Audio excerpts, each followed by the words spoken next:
Conde, tudo bem? Como vocês estão? Onde vocês estão? Tudo bem por aí? Vambora? Deixa eu ver se eu preciso cortar algum som aqui. Não, tá tudo bem aqui. Deixa eu ver aqui. Aqui precisa. Muita coisa. Muito trabalho. Um vucu-vucu danado. E aí, eu quero ouvir vocês hoje. O que vocês acham? O que vocês... Ah, essa parte é boa. Começou. Olha só. Vamos começar essa live. Eu quero dizer o seguinte para vocês. Saudações, caras pálidas. Sejam bem-vindos aqui a este espaço, Live do Conde. Todos bem-vindos. Todos caras pálidas ou não pálidas. Acho bonito que vocês se encontram aqui também. Amizades nascem dessa live. Público hiper qualificado. Dá muito orgulho para mim. E peço a vocês, enfim, peço simplesmente que me deem o coraçãozinho, que a gente vai que vai.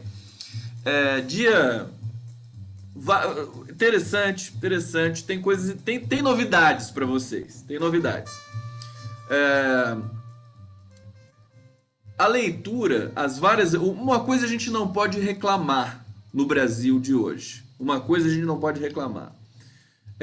Tem muita gente competente fazendo leitura da cena política e social, etc. A internet permite isso. Tem os seus males, mas tem também as suas vantagens. Muita gente. Então, imediatamente, a gente tem acesso a prognósticos e a leituras originais sobre, por exemplo, a performance do Sérgio Moro na comissão do Senado, sobre a performance dos senadores, sobre a estratégia do Glenn Greenwald. Hoje eu conversei com meu amigo Leonardo Stoppa, trouxe alguns ingredientes novos para a gente comentar aqui. Acho interessante. Tem gente que está dizendo que assistiu o Intercept agora. O Intercept está fazendo live também no Intercept. Importante. O Glenn Greenwald merece todo o respeito de todos nós. Ele realmente está desafiando o sistema aqui no Brasil, ele e o The Intercept. E a gente simplesmente, porque somos precavidos e já conhecemos como operam os nichos de poder aqui no Brasil, a gente pede prudência pro Glenn Greenwald, para ele não sair acreditando que o Brasil é um país como qualquer outro. Não é. Apenas isso. Acho que todos nós estamos sob o escrutínio da história. Não é nem sobre o escrutínio do adversário ou do crítico, do olhar crítico. Acho que o Glenn Greenwald, me parece, né? Eu escutei muita gente hoje, tem humildade. Acho que é importante ele manter essa humildade, manter enfim, consolidada essa estratégia que ele tem. Então tem muita gente que está lendo movimentos no Glenn. E aí eu acho que vou passar aqui para vocês em primeira mão. Porque isso realmente é relevante, é interessante e é complexo. Acho que o primeiro movimento... Então, primeiro saudações a todos vocês. Deixa eu ir no chat um pouquinho para a gente dar uma relaxada. Porque afinal de contas é muita tensão. Olha a Pikachuzinha koala fofinha. O nome mais fofo da galáxia, né? Pikachuzinha koala fofinha. Aí depois ele ainda põe um W com duas orelhinhas, assim, que são os acentos circunflexos, né? Apa! Boa noite, meus milindrosos semânticos. E ela sempre brinca com a semântica e com a semiótica. Pikachuzinha, seja bem-vinda.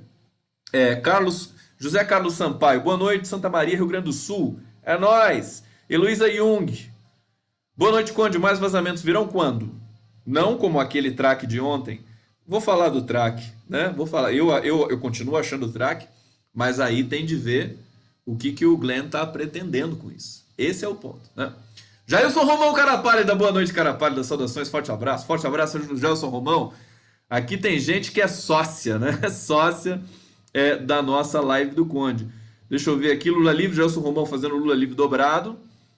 Antônio Nobre, Lula, vocês perceberam como a pauta do Lula recuou um pouco? São os efeitos. O cenário é complexo, queridos. O cenário é complexo. A gente solta fogo e acha lindo o Glenn e o The Intercept, mas enquanto isso acontece, cadê o Lula livre? Cadê a movimentação? Sai. O Brasil parece que gosta de viver nesse eletrocardiograma, nessa oscilação constante do noticiário versus o ímpeto popular, versus as condições de indignação de um ex-presidente preso político, versus outras coisas más, outras cocitas más. Enfim, parece que é uma crise interminável, uma crise de temporalidade continua viva ali. E vou tentar explorar um pouquinho essa dimensão hoje aqui com vocês. Sandra Lúcia Cerqueira Ferreira, boa noite, Conde, saudações. José Assis Conde, Reinaldo Azevedo destrói Moro. Reinaldo Azevedo destrói Moro e não vai sair dessa. Não vai sair dessa, o Moro. Nélio Assis, Sérgio Moro com cara de enterro no Senado. Vamos aprofundar isso, né? José Carlos Sampaio dizendo aqui, Conde, eu ouvi pílula no depoimento do Marreco ou foi impressão minha? Gente, não, mas eu nem fiquei me apegado a isso quando eu tava vendo lá o Sérgio Moro, eu tava realmente. Porque quando a gente fica pegando no pé do Moro, a gente pega no pezinho dele no português precário que ele ostenta e esquece do crime da delinquência aplicada que ele também ostenta. Então, mas pílula é bonitinho. Pílula é bonitinho. Quem nunca, né? Nice Souza, me deu nojo ver aquela coisa no Senado se fazendo de vítima. Eu confesso que eu senti um pouco também de nojo. Heloísa Cassiano, boa noite, Lula querido, juntos venceremos mais esta batalha. Logo você estará conosco. Eu fiquei imaginando o Lula assistindo o Sérgio Moro no Senado. Eu acho que a TV Senado, o Lula deve ter acesso lá dentro, porque tem acesso à TV aberta. Não sei se tem TV Senado lá em Curitiba, ali naquela situação de prisão política do Lula. De qualquer maneira, talvez por pendrive depois ele tenha acesso. Mas o curioso que eu fiquei imaginando, né? Porque o Moro é a psicopatia realmente. Impressiona a fleuma do Moro. Ele são personalidades que realmente são de pessoas que têm um desvio de conduta e um desvio interno muito acentuado, né? Um laudo sobre o Moro também seria bem-vindo. A gente precisa de um mutirão de diagnóstico nesse governo, né? Um mutirão, né? Chamem todos os psicanalistas do Brasil, da América Latina, né? Tem muitos psicanalistas argentinos que estão sem emprego, porque a Argentina está naufragada também com aquela economia capenga do Maurício Macri. Chamem todos os psicanalistas do mundo para fazer um mutirão de diagnósticos desse governo.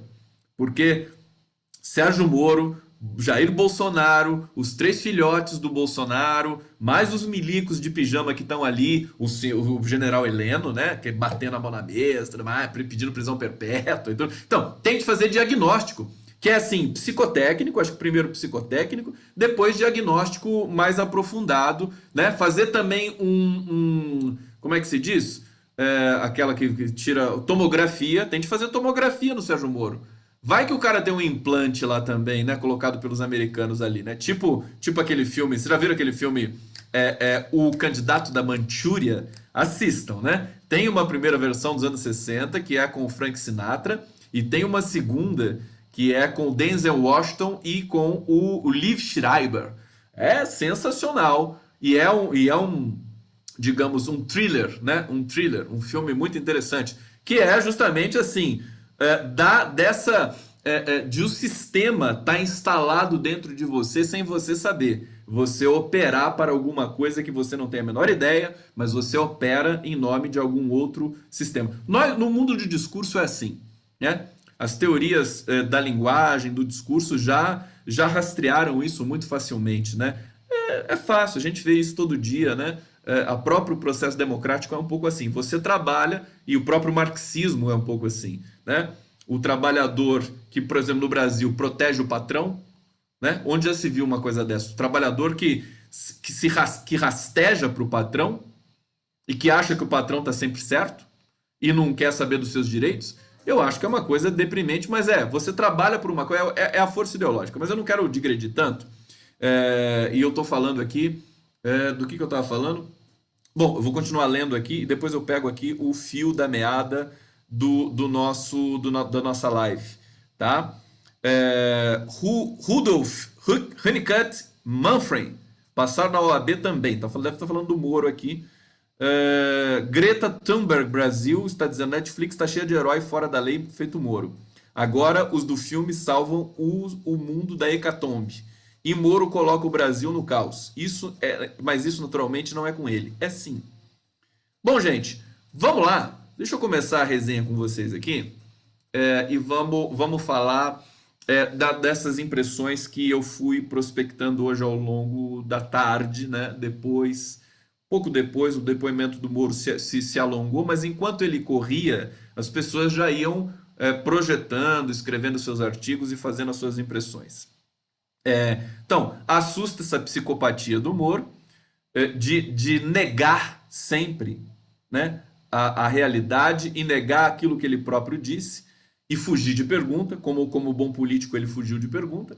Por exemplo, tem um deputado do PT do Sergipe, ele perguntou, o que ele perguntou? E o Moro não respondeu. Ah, sim, ele perguntou se o Moro ligou, se ele estava de férias mesmo, quando foi cedido o habeas corpus para o Lula, em 8 de junho de 2018. Perguntou daquele bastidor todo, que nós ficamos sabendo, né?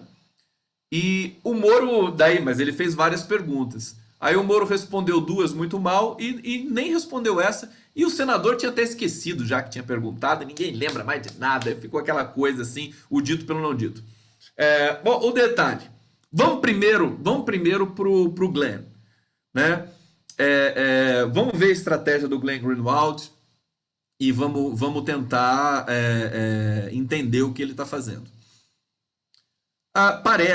Aparentemente, e nós podemos saber disso sem muito esforço, que o The Intercept tem em mãos um material muito vasto sobre todo o submundo político e do poder judiciário brasileiro. Muito vasto. O editor Leandro Demore já falou, o Glenn Greenwald já disse que só tinha analisado 1% do material, então parece que tem muita coisa ali. Esse é um ponto. O outro ponto é que o The Intercept está escolhendo por fazer uma divulgação periodicizada, né? Aleatória, mas periodicizada, não jogar tudo de uma vez e ter critério naquilo que vai apresentando. Critérios que eventualmente extrapolam a nossa impressão superficial. Bom, esse critério, por exemplo, o que fez o Glenn colocar o FHC neste momento? Tá? Estão me acompanhando? O que será que levou o The Intercept a destacar o ex-presidente FHC neste momento nas informações que eles têm em mãos? Porque eles têm muita coisa em mãos e eles têm de fazer uma filtragem. Falou, o que vai ser agora? Podia ser do Temer, podia ser, enfim, dos filhos do Bolsonaro, podia ser alguma coisa sobre a facada que possa ter. Porque assim, se esses caras conseguiram, se esse vazamento, o vazamento hoje é uma coisa absolutamente que está no nosso horizonte. As coisas vazam. A Lava Jato operou exatamente assim, né? Então, sobre, por exemplo, a conspiração em torno da facada do Bolsonaro. Como é que aquilo se articulou? Hoje eu li um texto dizendo assim, pô, o cara que não tinha dinheiro se hospedou num hotel, foi para Florianópolis num clube de tiro que custou R$ 600 e teve dinheiro para pagar hotel em Florianópolis. Quer dizer, é muito, muito estranho demais as relações do Adélio Bispo de Oliveira com o Carlos Bolsonaro. Tá certo? Que precede aquele evento fatídico de Juiz de Fora. Então, Como as mensagens hoje por WhatsApp, Telegram, circula com muita desenvoltura por tantos lugares, né? Se alguém quiser ver o que acontece no meu WhatsApp, deve ser a coisa mais fácil do mundo, né? Alguém que tem o meu número de telefone, deve ser uma coisa assim, é trivial, mas eu não tenho nada para esconder. Nada. Eu vou até dar risada se um dia tirarem o sigilo do meu. Eu vou agradecer. Falei, maravilha! Divulgaram aquilo que eu penso, aquilo que eu converso, porque eu sou obsessivo. Eu, quando falo em modo privado, eu tenho. Isso é uma espécie tara, alguma coisa assim, não sei. Eu tenho de ver isso no meu médico, né? Eu falo como se eu tivesse em modo público. Eu acho interessante fazer isso, eu acho bacana. Eu acho que você promove uma dicção, um modo de linguagem, e me agrada, e é espontâneo. E é espontâneo. Então, se quebrarem o meu sigilo, eu vou soltar fogos. Valeu, obrigado. É isso mesmo que eu quero. Eu acho que a gente tem de agir assim, né? Tal é o grau enfim, de impossibilidade de você manter uma dimensão absolutamente, rigorosamente privada na tua vida. Eu acho que isso é interessante porque você vai tomar mais cuidado com as coisas que você faz. Não, vocês não concordam comigo? Vamos supor, bom, ainda mais agente público. Ainda mais agente público. Mas assim, se alguém tem alguma coisa para esconder, como assim tem alguma coisa para esconder? Eu trato meu Facebook é público. Eu publico impressões. Aqui na minha live, eu digo coisas que são absolutamente quase que da esfera privada com vocês. Então não tem medo. Acho que a gente vive um momento diferente, um momento novo, que a gente tem de lidar com a realidade, não só da tecnologia, mas da ramificação dos gêneros do discurso. Tá? Eu acho que a ideia da privacidade e do público, esses dois conceitos, eles estão em modo de ressignificação. Basicamente, todos os conceitos passam por um processo de ressignificação constante, mas alguns mais do que outros. Eu acho que esses mais do que outros. Uma pequena oscilação aqui na transmissão no Face, vamos ver se ele volta. Ele encerrou meu vídeo ao vivo. Deixa eu só ver se eu consigo ver aqui, porque o Face caiu. Hoje tá meio estranho, a internet tá meio bichada hoje. Tivemos várias quedas ali com o Leonardo Stoppa. Deixa eu ver se está tudo bem aqui. Só ver se eu consigo restabelecer no Face.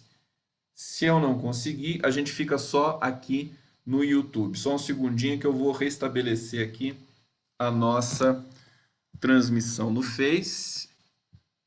Vamos ver. Vamos ver se vai. Vai, meu filho. Vai, vai. Eu pago. Vai, aí, obrigado. Vamos ver. Aguenta, agora segura. Agora segura esse negócio aí, seu animal. Bom, tô falando com a minha operadora, tá? Não tô falando com ninguém aqui não. Então, eu acho que privacidade. E aí eu quero. Vamos tentar decupar um pouco o posicionamento profissional do Glenn Greenwald, conceitual, estratégico do Glenn Greenwald. Soltou o FHC. FHC está com 88 anos. Eu diria que é importante desmascarar uma criatura dessa, mas eu acho que é secundário. É secundário. Voltamos aqui, tá? O Facebook caiu, voltou. Não sei o que aconteceu, mas estamos aqui de volta. E aí, mas enfim, eu achei muito estranho. Falei, vai cair no FHC agora? Essa altura do campeonato? O cara já é um cadáver. O que vai querer com o FHC? O FHC parece um Maluf. Sabe o Maluf, né? Que depois de 100 anos de cometer delito, corrupção grossa, na fuça de todo brasileiro aqui do estado de São Paulo, que dizia rouba mais faz, né? Aí o Maluf com 80 e poucos anos foi preso. Acho que não sei se o Maluf tá preso ou se ele tá em domiciliar, não sei qual é que é do. Ninguém falou mais do Maluf também. O FHC é igualzinho o Maluf. Quer dizer, o cara tá lá, as pessoas ficam com dó. Eu me lembro do Fernando Brito, quando o Maluf foi levado pra prisão, assim, pô, o cara nem andava direito. Tudo bem que ele faz uma mise-en-scène ali e tudo mais, né? O cara é criminoso, né? Aí liberou o Maluf, pega a Ferrari dele e sai esmirilhando por aí. Tem essa também, né? A gente sabe que o Maluf estava há pouco tempo, né? Antes de ser preso daquele jeito, todo dramaticizado, né? Ele estava experimentando um carro bastante caro, né? Por São Paulo. Mas enfim, mas é a dignidade. O sujeito tá no fim da vida. E aí você tem essa. Só que o Fernando Henrique, ele é totalmente blindado. A gente teve uma overdose de blindagem explícita para todo o Brasil assistir pelas mãos do The Intercept. Qual seja? A primeira delas, a originária, a que está nas mensagens trocadas por Moro, Dallagnol e companhia. E Possobon, né? Robertson Possobon, que é um dos procuradores da Lava Jato. Que estava afim, o Possobon, ele estava afim, nossa, vamos para dentro do FHC. Tá pedindo dinheiro para Odebrecht para botar no Instituto FHC? Vamos lá para dentro. O cara tava todo feliz. E ele achava assim, não, vai ser bom porque daí a Lava Jato mostra que é independente, que, né, tal. O Moro não deixou. Vocês entendem o que está em jogo? E aí vai a minha crítica para os senadores progressistas. Os senadores progressistas foram bem, tal, merecem aplausos, mas podia ser melhor, né? Eu sou chato, né? Eu sou bastante chato. Podia ser melhor. Eu acho que tinha de ter uma teatralização um pouco mais, né, na veia ali, porque senão, querido, senão a supra-edição, né? Essa edição posterior, a posteriori, que a Globo, que a Folha, que todo mundo faz e que os sites milicianos fazem, eles vão só faturar e vão colocar a oposição ali quase que também numa situação difícil, porque se você selecionar, você seleciona o trecho que o cara foi mal. E daí no Moro, que nem a Globo fez com Collor e Lula em 89, seleciona onde o Lula foi mal, e aí seleciona só o que o Collor foi bem e coloca isso na edição do Jornal Nacional. E aí você tem uma eleição ganha na base da pistola, da pistolagem, né? Então, veja, nesse ponto, eu acho que faltou um pouco mais de gás para a oposição se impor com um pouco mais de indignação na arguição. Porque o que está acontecendo não é trivial. Não é trivial. E aí o que aconteceu? A gente assistiu um espetáculo deprimente de bajulação dos senadores da situação com o Sérgio Moro. Ficou um lá lambendo o outro, uma coisa nojenta, asquerosa. O que vocês acham que o Jornal Nacional vai passar hoje? Qual parte vocês acham que ele vai passar? Óbvio. Óbvio. E aí o Moro vai aparecer como vítima. Francamente, o Moro aparecer como vítima, tendo o Lula preso há mais de um ano, há 1 ano e 3 meses, quase 1 ano e meio já preso, político. Veja, eu acho que faltou substância, faltou ímpeto. Eu gostei da arguição do Jacques Wagner, né? O Jacques Wagner com aquela maneira toda elegante dele e tal. Gostei do Humberto Costa. Enfim, alguns realmente fizeram jus ali, cada um no seu estilo, cada um no seu quadrado. Vamos respeitar, também a gente respeita, mas também nós temos autocrítica, né? Mas você está criticando isso? Não, eu estou fazendo autocrítica, querido. Autocrítica porque são esses senadores que eu subscrevo, que eu endosso, que eu apoio. Então, se eu os critico, eu estou fazendo uma autocrítica. Não é isso que todo mundo cobra? Né? A esquerda não faz autocrítica. Faz autocrítica. Eu estou fazendo agora, né? Com esses senadores aí que nos representam e continuam nos representando. Sem problema nenhum. Agora, porque não tem, porque daí esse extrato, né, discursivo já quer dizer que você está dividindo a esquerda, que não sei o que lá. Tá, pessoal, tudo que flana ali na superfície grotesca da semântica e não tem a menor ideia de como se produz o sentido e de como as coisas são compartilhadas num determinado cenário político. né? Mas tudo bem, a gente avança, a gente vai para... vamos voltar no Glenn, na lógica do Glenn Greenwald. Tem brasileiro do interior, né? Tipo eu, né? Tipo, o Grem, o Grem é legal, né? O Grem, manda, dá pra fazer um personagem também, né? Do Grem aí e tal. Não, o Glenn. Ele, ao soltar, depois a gente volta pro Moro e para as arguições lá. Ao colocar o FHC, essa personagem decadente, absolutamente secundária da nossa história, a não ser pelos malfeitos que ele realizou, ele então tem uma tese que me interessa, que eu acho interessante. E vou dividir com vocês. Ele deu um recado para o FHC. Você sabe que no dia anterior, o FHC estava dizendo que os vazamentos a reportagem do The Intercept não justificava você criminalizar a Lava Jato, etc, etc. Nessa linha, né? E aí o Glenn solta essa matéria sobre o FHC no dia seguinte. Não sei se deu tempo de preparar toda aquela matéria em 24 horas. De qualquer maneira, é como se fosse um recado. Ah, você vai criticar a minha reportagem? Então, você vai estar na próxima lote que eu vou divulgar. É quase uma atitude miliciana do The Intercept. Mas, a rigor, é totalmente dentro da lógica da imprensa, né? Você tem o direito de sigilo da fonte, e você publica aquilo que você quer de acordo com a sua conveniência do teu veículo. Ponto. Mas eu acho que tem uma coisa a mais aí, que é mais estrutural, que é justamente dar um sinal para todo mundo que age no submundo da política brasileira e dizer assim: todos vocês podem estar aqui. Alguém aqui acha que o Bolsonaro não está citado nesse lote de posse do The Intercept? Aniversário do FHC, o Elton Cantal está dizendo aqui. Tudo bem, tudo bem.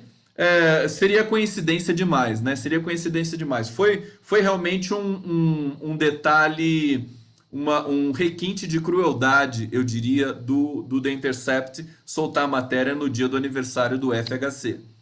Tudo bem. Eu estou dizendo justamente para vocês porque tem várias leituras, né? Que são todas interessantes. Nem todas estão corretas, evidente. Evidente. Mas eu acho interessante a gente compartilhar isso para justamente poder avançar em algumas teses, né? Gente, com a internet hoje operando a todo vapor, temos aqui quase 500 ao vivo no meu canal, mais 180 no Facebook, 700 pessoas, daqui a pouco vai crescer, porque vai crescendo até o final, acho muito bacana isso. Essa convergência de interesses e de leituras, estamos aqui, ninguém precisa concordar com todo mundo, que é interessante, que não se tenha consenso aqui, mas dissenso também, promove um processo muito virtuoso de leitura coletiva de país. Então a probabilidade de você acertar um cenário é muito maior. É por isso que eu estou sempre conectado com a coletividade das redes digitais. Porque a tese forte nasce desse movimento. Do movimento de interação que nós temos entre nós. Tá certo? É daqui que nasce enfim, é como se fosse a pesquisa qualitativa, né?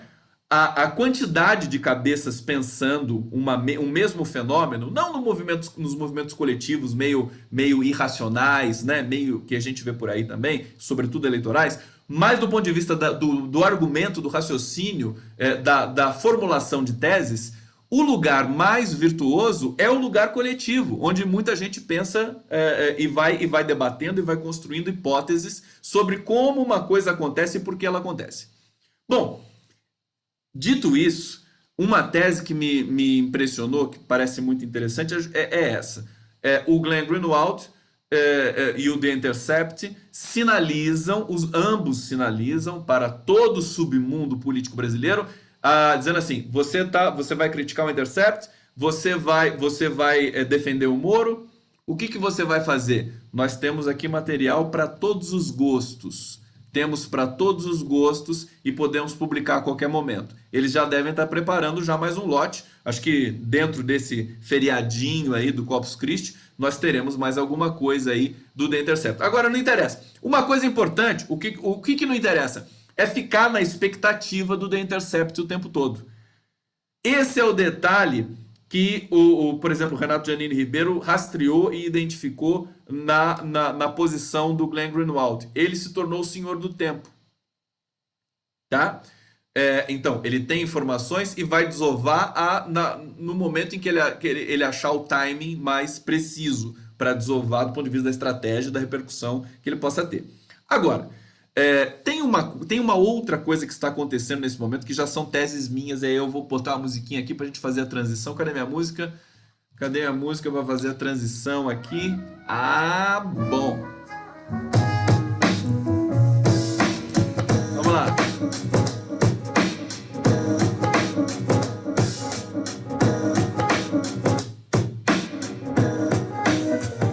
Segundo ponto. Essa ansiedade que causa. Eu brinquei muito ontem com isso, né? Esperando o Glenn, aquela coisa, né? É divertido, é gostosinho, né? É o filme de suspense, é a lógica do filme de suspense. Você fica esperando a informação, você fica ali na ansiedade. Só que isso nos torna, mais uma vez, escravos dos veículos. Ah, não precisa ser o veículo é, hegemônico, Globo, Folha, Estadão. Veja. Mas você fica na expectativa de um veículo. Você fica amarrado com aquele veículo, o The Intercept. E aí você esquece que tem um país inteiro que precisa de muita politização. E aí eu tenho de fazer, quer dizer, isso aqui é contra a corrente total, mas eu tenho de dizer para vocês. Qual que é o ponto? Eu disse isso hoje na live do dia. A gente estava o Brasil, ele está num processo assim de a história vai correndo, ela quer acontecer. É irresistível que a história, enfim, promova suas mudanças, né? E vá reorganizando o tecido social ao longo do tempo. É isso, a história é isso, né? Mas nós estamos espancando a história. Sociedade brasileira toda, evidentemente, com a ajuda da Rede Globo, dos bolsonaristas, do PSDB, né? Eles, como eles estavam se sentindo excluídos da história, fora da narrativa espontânea da história, eles passaram a sabotar a história. Sabotar a história qual que é o elemento máximo de sabotagem da história? É o golpe de 2016. Tá? Aquele é o emblema da sabotagem da história feita por esses agentes. PSDB, Temer, setores do PMDB, empresariado, setores do empresariado, sobretudo a imprensa hegemônica, Globo, Folha Estadão. Quando eu falo nós, tem vários nós, tá? Tem gente perguntando nós quem, cara pálida? Como eu pergunto também, né? Mas tem vários nós. Aí você tem de ter a atenção no discurso que eu tô construindo, tô confeccionando aqui diante de vocês, para saber de que nós eu falo a cada momento. A linguagem é assim, não existe só um tipo de nós. Então, às vezes, o nós que eu tô usando aqui é a sociedade brasileira inteira. Né? Nós somos responsáveis. Somos responsáveis. Temos de assumir a responsabilidade. Temos de assumir a responsabilidade. Você tem um inimigo interno aqui, que é a elite brasileira, classe média escravocrata, classista, violenta, ignorante. Então, de quem é a responsabilidade pela existência dessa classe média? Racista, ignorante e violenta. Acho que nós, trabalhadores, que nos entendemos, nos identificamos como trabalhadores e agentes desse momento histórico brasileiro, nós também temos responsabilidade sobre isso. Né? Eu acho que estava sendo feito um trabalho. O Brasil estava investindo em educação, né? Eu acho que essa classe média ia ser empurrada né? Se prosseguisse governos democráticos da Dilma Rousseff, do Lula, e o Lula voltasse, ou o Haddad vencesse numa possível reconfiguração da história brasileira, eu acho que essa classe média iria ficar cada vez mais espremida pela própria história. E aí ela reagiu por alguma razão e agora ela continua a dar cartas nessa conflagração política que nós estamos vivendo. Mas o dado que eu quero trazer para vocês é justamente um impasse que nós estamos mais uma vez. Eu já falei várias vezes, nós temos sabotagens da história. O golpe, depois a prisão do Lula, depois a impossibilidade do Lula ser candidato de dentro da prisão política que era garantida pela Comissão de Direitos Humanos da ONU, e foi denegada pelo Poder Judiciário brasileiro, pelo STF não, pelo TSE, né? Depois a facada do Bolsonaro, e as fake news, quer dizer, as fake news, essa indústria de fake news é a grande provedora de um retardamento da história. Ela desacelera a história, ela relativiza a verdade de maneira muito mais insinuante e impetuosa do que as relativizações da verdade que foram tecidas ao longo do século XX, por exemplo, quando você não tinha internet assim de maneira tão ostensiva no mundo. As mentiras também aconteciam, tudo isso também era propagado, só que de uma maneira institucionalizada. Agora ela migrou para um coletivo que ninguém mais sabe identificar de maneira assim chapada, de maneira direta. E aí nós temos uma situação conflagrada que reorganiza também toda disputa pela primazia da propagação das informações na cena dos países, na cena das sociedades. Mas o detalhe é que nós estamos sendo desacelerados de novo e agora experimentando um efeito colateral de um veículo que supostamente está do nosso lado, que está do lado da civilização, do lado da democracia, que é o The Intercept. A diferença do The Intercept para a Rede Globo é infinita. A Rede Globo opera para o estrangeiro, opera contra o Brasil. Há mais de 50 anos. A Rede Globo é o nosso câncer. É a pior doença que o Brasil já teve a infelicidade de produzir, Rede Globo de televisão. E o The Intercept é um veículo forte, com credibilidade e, felizmente, administrado por um não brasileiro. Porque se fosse brasileiro, nós poderíamos estar com problemas agora. Porque nós temos essa tendência desgraçada de operar em desfavor próprio, né? O brasileiro tem essa síndrome que precisa ser vencida e estava sendo vencida com a soberania, né, intelectual, política e econômica propiciada pelos governos Lula e Dilma. Tá? Começo de conversa.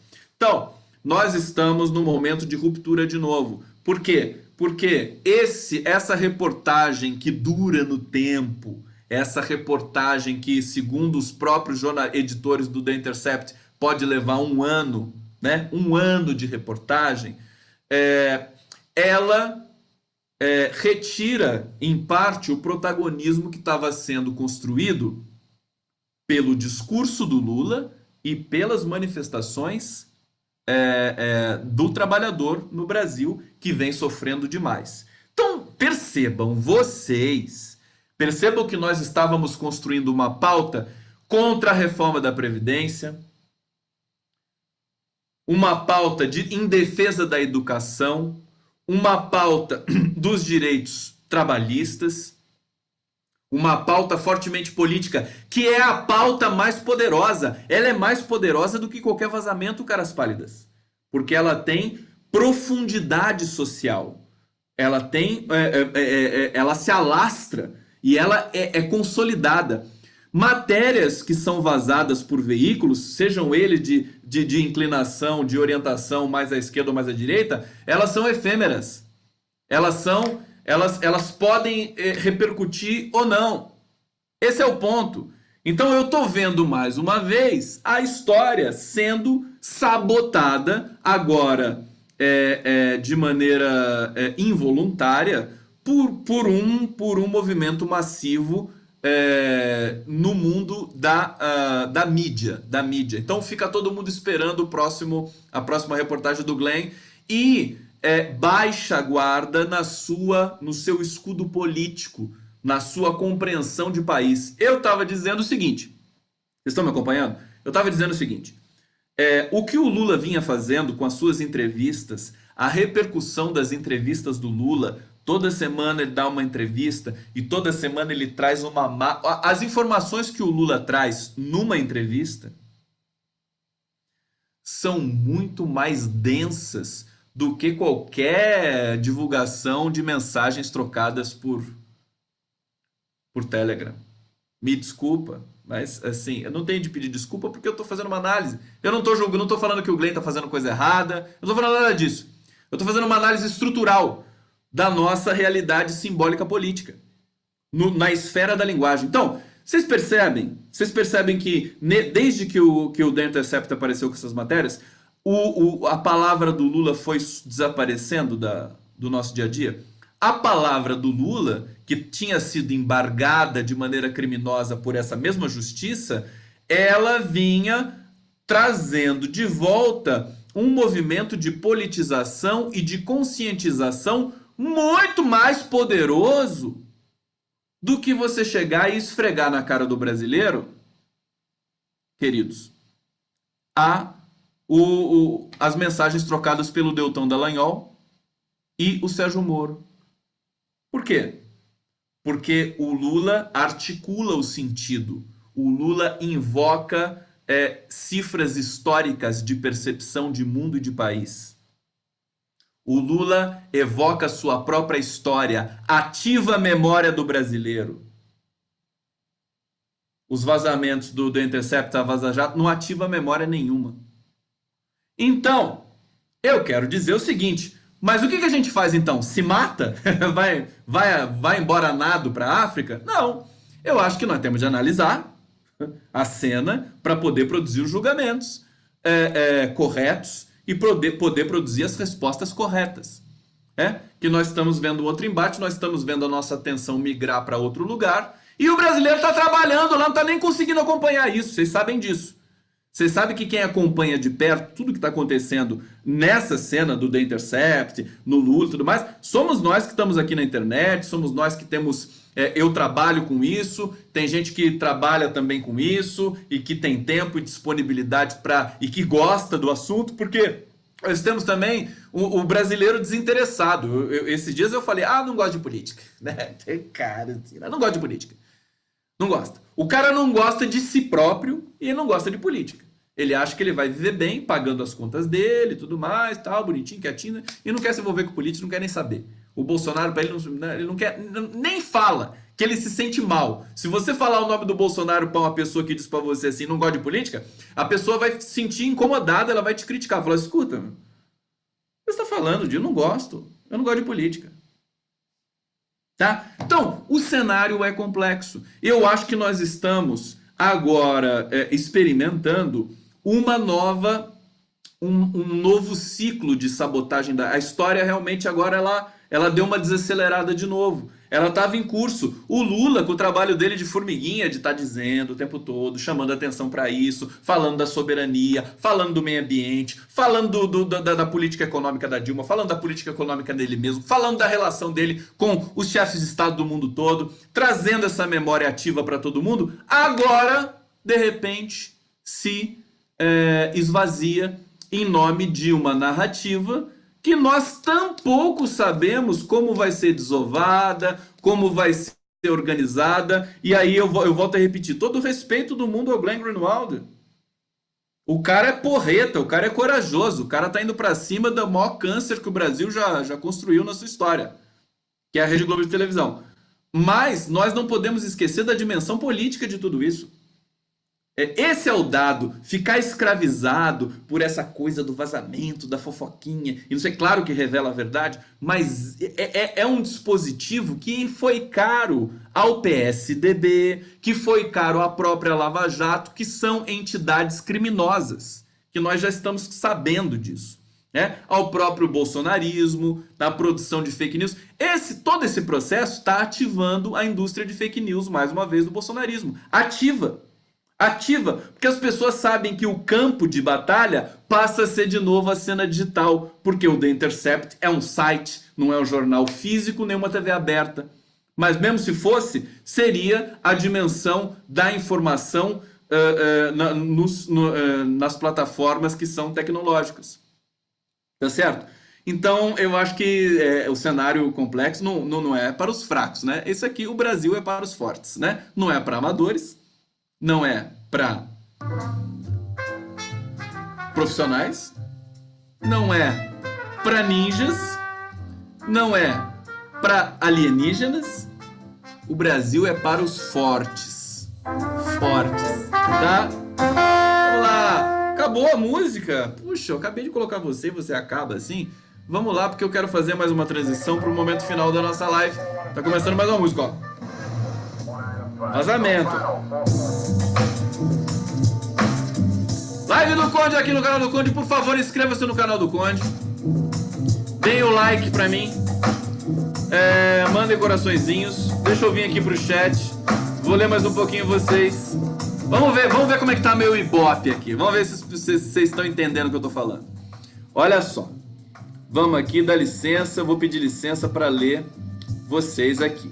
Eu vou começar por quem não concorda comigo. Álvaro Guedes, não sei, mas eu vou ler. É muito importante analisarmos a realidade de um depoimento como esse ocorrido hoje no Senado.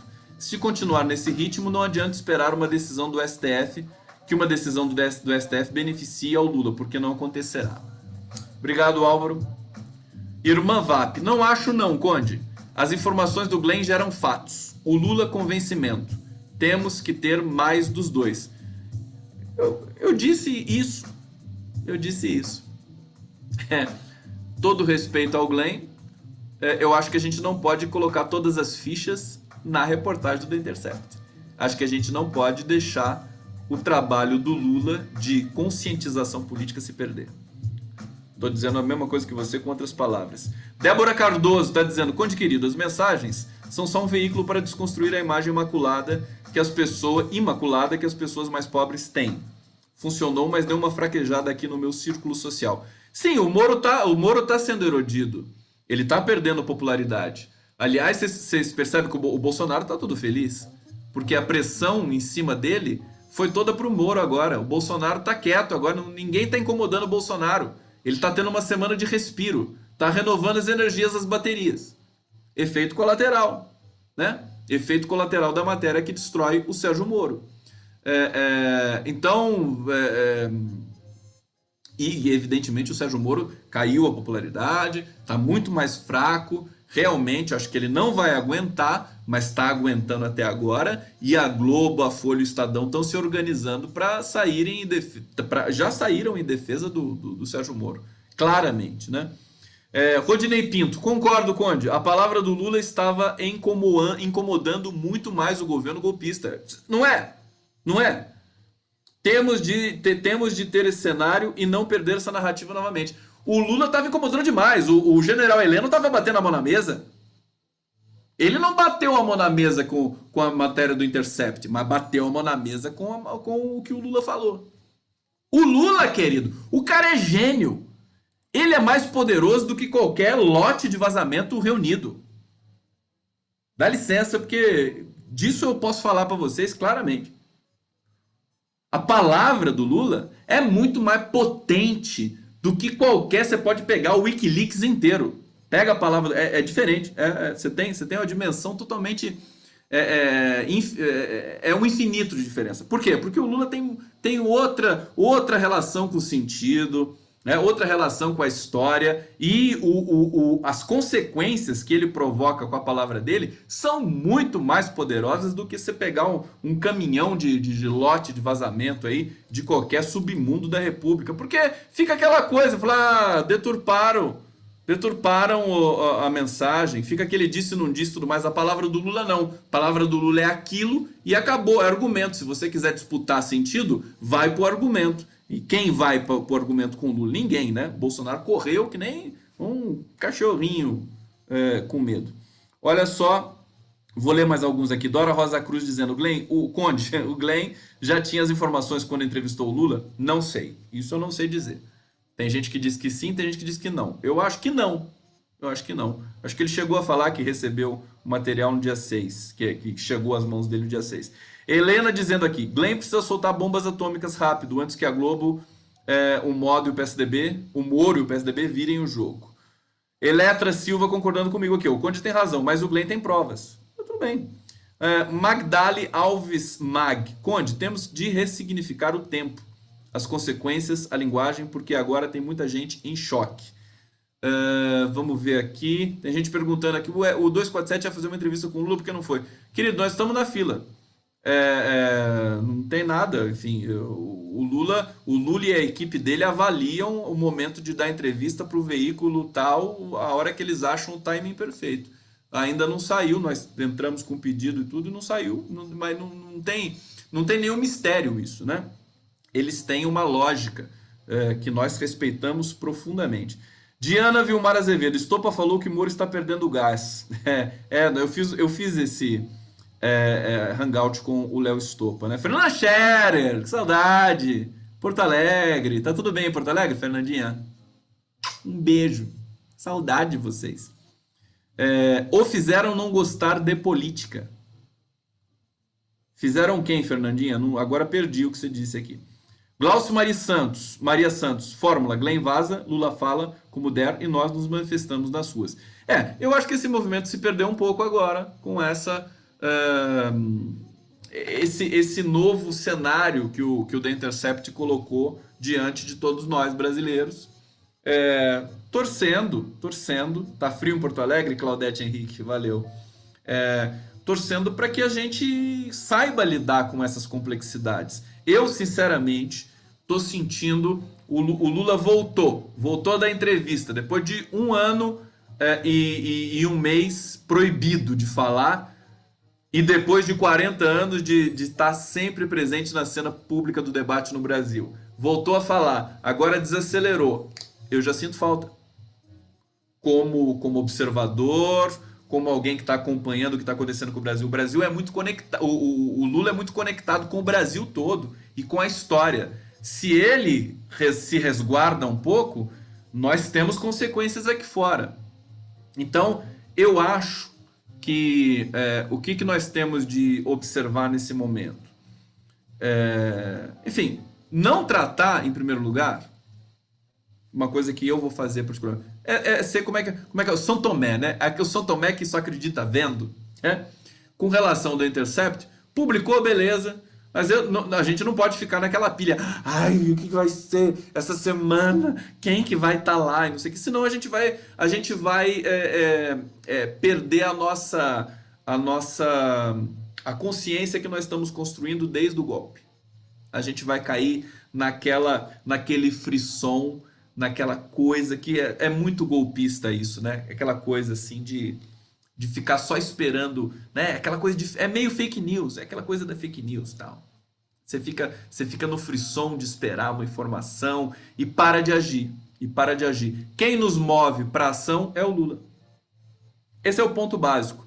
Eu acho que diante disso, o que aconteceu nessa semana aí do Intercept tomando. Uma coisa importante, quer dizer, a imprensa tradicional não deu uma linha de reverberação para o que o Glenn Greenwald está fazendo. A ponto de um jurista americano ou intelectual dizer assim: a montanha pariu o rato. Não, o Moro falou isso lá no depoimento de hoje, na conversa de hoje lá no Senado. Na verdade, um escândalo que encolheu, né? Encolheu. Por que encolheu? Se você usar como referência Globo, Folha e Estadão, encolheu. E aí, se você usar como parâmetro da nossa construção da opinião pública, que é sempre forjada por uma ou outra instituição no Brasil, como Globo, como imprensa, como, enfim, igreja, tudo conectado ali, você tem realmente um escândalo que encolheu. Agora, o Glenn vai ter força? Vai ter força? Porque a imprensa progressista parece pinto no lixo, ama ama um veículo que está de posse de tantas informações do submundo, do nosso crime judicial e político, e que vai desovando aos poucos. Ah, é uma maravilha. Dá muitos compartilhamentos, muitos likes, é uma delícia, né? Monetiza, gostosinho. Mas pro Brasil, cara pálida, jurista de Harvard, obrigado, Luciane e Luciene, disse que o escândalo encolheu. Pro Brasil, eu quero saber do Brasil. Eu não quero saber, que é uma coisa que eu disse hoje, né? O Brasil tá uma merda, com todo respeito. Se tiver crianças na sala, pede desculpa. O tio pediu desculpa. O tio Gu, tem criança que me assiste, eu acho tão lindo. O tio Gu pediu desculpa, tá? É um cocôzinho, tá bom? O Brasil tá um cocô, né? Um cocô. Mas nós temos análises maravilhosas, né? Acontecendo em toda a cena progressista, tá? Você pode se divertir. Pode se divertir. É, então, mas o que que você quer? Você quer continuar lendo análises maravilhosas sobre o cocô que virou o Brasil? Ou você quer um Brasil que não seja mais um cocô e as análises maravilhosas que virem outra coisa, que virem música popular, que virem cultura, que virem cinema, que virem teatro, né? Eu prefiro a segunda opção. Eu quero um Brasil melhor, como o Lula quer também. Não quer ficar nessa... Porque, gente, pra cena digital, que é valente e tudo mais, o governo Bolsonaro é uma maravilha. Eu tenho de dizer esse segredo aqui para vocês. Porque o número de acesso, né, o número de. As pessoas vão se aproximando, a gente forma comunidades imensas, tudo mais. Do ponto de vista comercial é ótimo, mas do ponto de vista do país é horrível. Porque você fica naquele nheco-nheco, naquela coisa que não sai do lugar, só curtindo tudo que vai saindo, né? Desconstrução do Moro, do Bolsonaro, não sei o quê. Mas os caras continuam lá? Não. Eu quero a segunda opção. Tá certo? Bom, em homenagem ao FHC, eu vou tocar uma musiquinha pra ele, coitado. Cara, essa altura do campeonato, né? Sair, o Glenn Greenwald foi cruel com o FHC. E aí eu vou ser cruel 2 com FHC. Eu vou tocar uma música do Noel Rosa pra ele e pra vocês, pra gente encerrar essa live aqui em ritmo desacelerado. A história não precisa desacelerar, mas a live do Conde é bom desacelerar um pouquinho no final pra gente poder, porque eu fico muito acelerado, eu fico falando, eu preciso tocar uma música pra voltar ao normal pra poder trabalhar na edição do 247, que eu vou entrar daqui a pouco lá, não é verdade? Cadê meu coraçãozinho, senão eu não toco? Manda coraçãozinho pra mim, que senão eu não vou tocar não. Tô esperando, tô operando. Cadê? Na hora que subir eu começo. Gente, vocês estão me negando o coraçãozinho? Não acredito nisso. Que absurdo. Mas...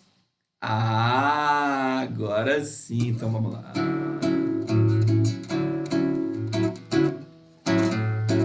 Quem é você que não sabe o que diz? Meu Deus do céu, que palpite infeliz. Salve Estácio, Salgueiro, Mangueira, Oswaldo Cruz e Matriz, que sempre souberam muito bem que a vila não quer abafar ninguém, só quer mostrar que faz samba também. Vamos lá, comigo, FHC. Quem é você que não sabe o que diz? Meu Deus do céu, que palpite infeliz. Salve Estácio, Salgueiro e Mangueira, Oswaldo Cruz e Matriz,